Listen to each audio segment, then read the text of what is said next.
ভোরবেলা 11টার সময় উঠে 4 বোতল জল ভরে 5 ঘন্টা তো মিনিমাম রেস্ট নিতে লাগে নাকি? 4 ঘন্টা 50 মিনিট হয়েছে, বাড়ি থেকে বলছে বাইরে কে এসেছে দেখ। একটা মানুষ এত কাজ করার পর 4টে বোতল জল ভরার পর মাত্র 4 ঘন্টা 50 মিনিট রেস্ট নিয়ে কি করে বাইরে গিয়ে কে এসছে দেখতে পারে?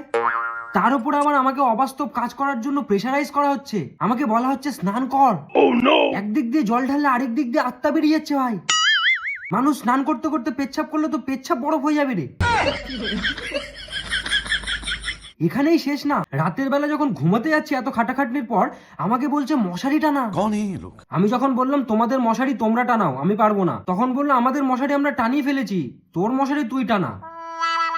যতই নিজের মশারি হোক ভাই, একটা মানুষ সারাদিনে 4 বোতল জল ভরে মাত্র 4-5 ঘন্টা রেস্ট নিয়ে স্নান করে বাইরে কে কে আসছে না আসছে সেটা দেখার পর কি করে মশারি টানানোর মতো কাজ করতে পারে? तुम लोग पागल है क्या?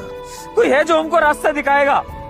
হ্যালো চটি, চল ফুড ব্লগ করে করে রাজুদাকে ডিস্টার্ব করে বিজনেস লাটে উঠিয়ে রাজুদার জীবনটা নষ্ট করে দিই।